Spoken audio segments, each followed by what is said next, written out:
Hi, Sarah Banas here, Simply Sarah Made Easy. I'm going to show you today a little bit more about how to actually use Midjourney to make your own AI art. So it's so incredibly easy. So this is like a Midjourney 101. This is for absolute beginners, just telling you how to use Midjourney. So the first thing you're going to do is you're going to go to midjourney.com, okay? And then it's going to walk you through that's managed sub, so that's managed subscription. It's going to walk you through how to start a subscription. So I pay annually. You can pay monthly as well, I believe. Once you've set up your subscription, it'll walk you right through how to set up, if you do not already have a Discord account, how to set up a Discord account. You'll use Discord to use Midjourney, and then it'll show you how to get into, it'll recommend that you start out by going into a beginner server where you can. The way that Midjourney works is it's all prompts. So you're giving it prompts and telling it what to generate, right?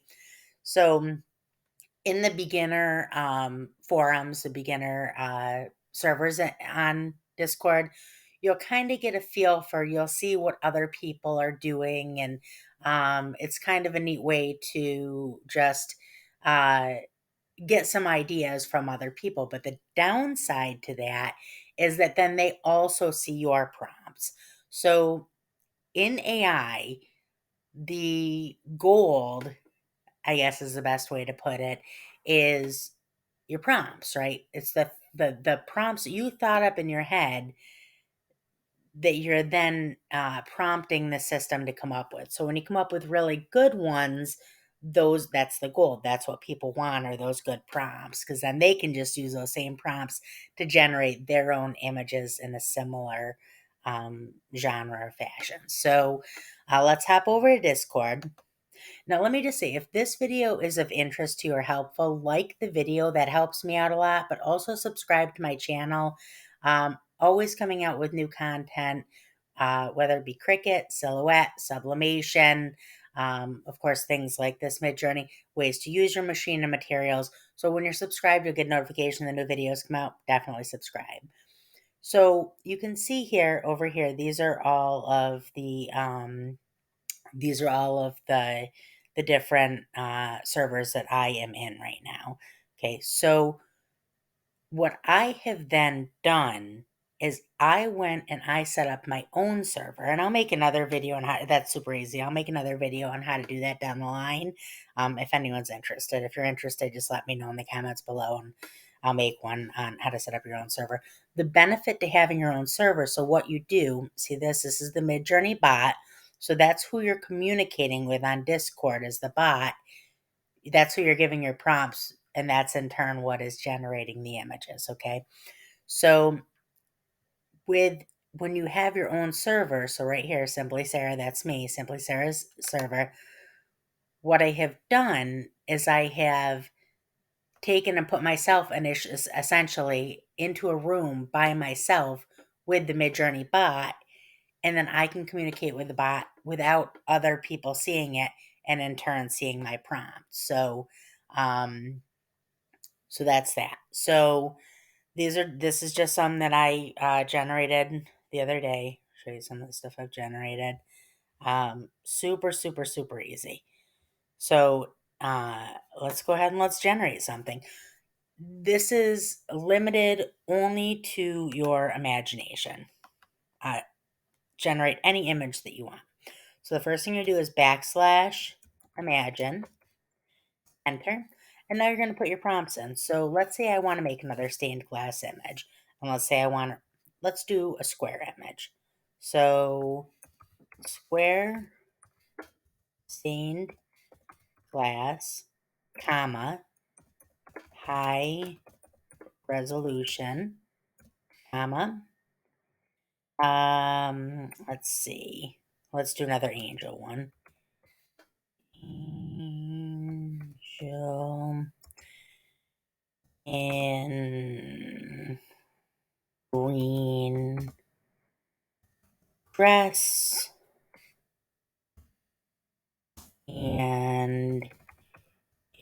iridescent. I hope I have spelled that correctly. Let's do white background. Something else you can do is you can do an aspect ratio. So if I were doing an aspect ratio, I'm not going to on this, but like if you were trying to get it to generate Tumblr wraps for like sublimation or, any specific size art, you would do, I'm not going to do it here, but and it would be at the very end. It wouldn't be in the middle of your prompts. You would do dash AR and then say 2:1. And that's how you get your aspect ratios, okay? And just so that you're aware, you can go online and you can look through you can type in Midjourney prompts and or AI art prompts, and you'll get up millions of websites giving you all kinds of neat prompts. So because there's so much that you can do with it. So here, so let's put in the style of, and now you can put in any style you want, whether it be an artist or a genre or whatever you're looking for. So let's put in the style of Picasso, just for the heck of it. Maybe I could put in Tiffany, whatever you're looking for. um 4K, that'll give you a higher resolution. I'm gonna put in uplight. And let's see here. Just for the heck of it, because I really like I'm going to put in whimsical. Okay. And now let's just see what that generates. Okay. It does take a few minutes to generate. So while that is generating, let's go ahead and do another one. Let's do, here, I'll show you another really neat one. So carved wood. And this is neat too. It doesn't look so great, and then all of a sudden it looks amazing. You'll see in a second. So carved wood, elephant, um, intricate,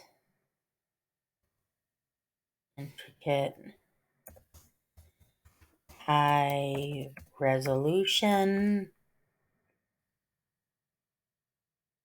So how neat is that? So now these are generated, right? But now these ones, what you want to do to get a better image of them is you click on it. Those are fairly low resolution images, okay? If you're going to use these for print projects, you'll need to upscale them, okay? I do my upscaling externally. So I click on it and then open in browser, and that makes it a higher resolution. And then right click, save image as, and then you can save it as whatever you want to save it, wherever you want to save it on your laptop. And then you would bring that into there's different programs to upscale. There's lots of free ones out there.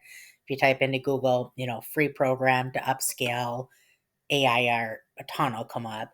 But there's also, if you have any skill sets where you are proficient in, design programs, you can also alter them externally and then, or, maybe mesh them into other artwork that you're doing. There's a ton of stuff you can do with it, but that's how you grab them. Let's see here. So I can close out of that. Close that. Now let's do this. This is neat. Okay, so oops. I'm not sure why I did it like that. Let's just get rid of this one. It'll just delete that. So imagine carved wood elephant, just for the heck of it, just to see what it comes up with. Carved wood elephant, no, carved wood elephant coin. That'll be neat. Carved wood elephant coin, high resolution. So that it actually did finish generating that one, but you can see how neat that is, right? So that is an AI generated image. Now let's talk a little bit about copyright. Okay. So the jury is still out on copyright on all AI generated images. As of right now, my understanding, and I'm not an attorney, my understanding is that the courts are saying right now that AI art cannot hold a copyright. So you cannot own the images that you have generated because you didn't make them, right? An AI bot made them. And you also have to understand that to get the information, the AI bot, to get the information to generate these images, it scrapes the web, right? It's looking at all of the other information out there, and it's not that it's copying it exactly, but it's taking bits and pieces, right? So it's understanding how this should look, how your prompts should look together. And then it's generating the work off it. So that is what the courts, my understanding, are currently saying as of the time of this video.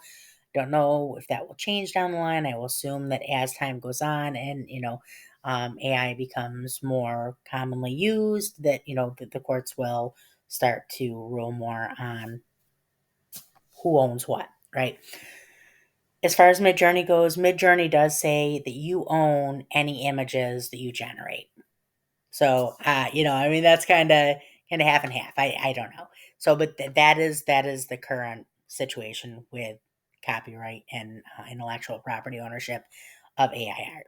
Okay, and I'm sure you can do your own research on that. So, let's see.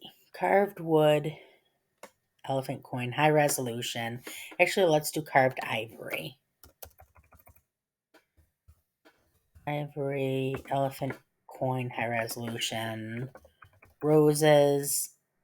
Let's just try that and see what that comes up with. And then let me show you something else that's really neat. So let's do, this is one of my favorite prompts. Oops. So imagine art, name art, quaint village,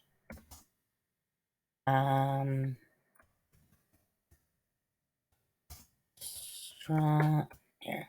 Ooh, look at those. Those are pretty. Ethereal lighting, in the style of, let's see, try Picasso again. Picasso, 4K. Let's see here. Okay. Just for the heck of it, I'm gonna put in steampunk just to see what happens, right? So that's not really something that fits into that whole niche, but let's just see what happens. Okay. Now let's do something completely different. Let's try doing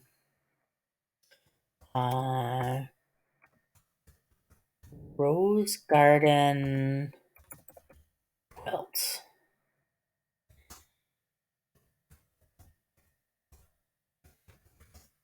Bright colors. Reds, oranges, yellows. Intricate. Those are neat. Those are really neat. Let's take a better look at these and just see what they look like. So those are, and you can see when you bring it up full resolution, it's like an entirely different image. It just looks like way better. But this is the other thing. So keep in mind, this is AI art. So there's going to be work that isn't what you had hoped for. You're going to generate something and it's going to be a lady and she's going to have 6 fingers. It's just how it works. So you have to go through and find, that's another like downside to this, is that you have to go through and find what you like and what works best. So let's take a look at here, let's take a look at this. So let me show you something that you can do when you're generating work, and it may be something that's almost perfect, but not quite perfect. So right here, U1 through U4, that's 1, 2, 3, 4 is how they're counted, okay? So what you would do if you only want to grab one of these and you want to get the best upscale that Midjourney can do, say I wanted to grab this one, I would say U4, and now it's going to generate that image. It'll take a few minutes, but it's generating. Okay, so it's generating very quickly this evening.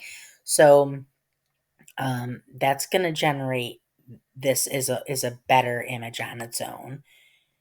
And then open a browser and see how good that is. But now say I wanted to take that and I'm not quite happy with it. I like it, but I'm not quite happy with it.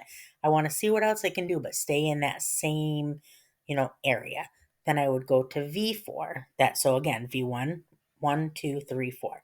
So I'm going to go to V4, and that's going to generate 4 more images that are similar to this one. Okay, so a lot of times, not a lot of times, but oftentimes that'll help with things like if you get somebody with 5 or 6 fingers, it might generate one, but you really love the image, it might generate one that only has, 5 fingers. So let's go back to our prompt. Yellows, intricate. Here, let's go down here so we can see them when they come up. Yellows, intricate. Let's see here. Okay, so do you see the different things that it gave within that same image? Just a little bit different each, but all of them similar. So you can see here, see it's got it has 3, tusks. So very neat though. Okay, so let's do one more just for the heck of it, get this one done, and you can see that. But now you have the basics, you understand how Midjourney works with, and there's other AI art generators. This is one of the ones that is incredibly popular, and it does cost, I mean, it's not free. It does cost a little bit of money. But the reason behind that is because it's a very good generator. So, and there's money to be made on this. I mean, but that's again, that goes back to, the whole thing with copyright. It's difficult because while you don't own copyright, that doesn't necessarily stop you from being able to sell it because nobody owns copyright to it, right? So it's just kind of like it's that weird middle ground. So, but anyways, I mean, there's a ton of money that's going to be made over the next however many years with AI art. So, and some people are very against it. Me personally, I think that it's just the way the world is going, but not everybody feels that way.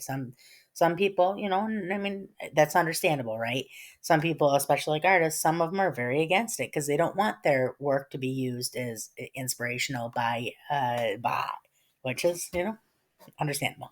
But anyways, okay, so let's see here. Rose garden quilt, bright colors, reds, orange, yellow, intricate, sun. Let's see what that has to offer. So yeah, so this is definitely working fairly quickly. I think that Midjourney hasn't been around a super super long time from my understanding. I mean, we all know how little time AI has been a big deal, right? But when I first started on it, it was, and I haven't really done a lot with it over the last probably couple months. I've been super busy, but much slower. So it's very very quickly gotten much quicker. So those are pretty too. These don't look especially like a quilt to me. So I would probably do some more work with that prompt or that prompt set before oh, that does. Okay, that does here. This one does. Yeah, that one does. It's actually really pretty. That would be really pretty. If I did the aspect ratio correctly, that would be really pretty on a tumbler wrap, right? So, but like I said, so if you're interested, let me know in the comments below, and I'll make a video on how to make your own server in Discord, on how to invite the Midjourney bot to it so that it comes in and plays in your server with you. But that, and then I'll make some more content on how to externally upscale your images so that you get the highest resolution image, so that when you or others are printing these images at higher scale, you're getting very clean, vibrant images. So I will get all that content up to you soon. And like I said, if this video is helpful, like the video, helps me out, subscribe to my channel, helps you out. But also join us on Facebook. So I'm going to link in the video description. Let me see. We have a bunch of groups. We have about 3 million members total. I'm going to link Sublimation for Beginners. It's about 170,000 members right now. Super friendly, super helpful. You'll fit right in. So definitely join us there. And that's it. And I hope you have a great day. Bye.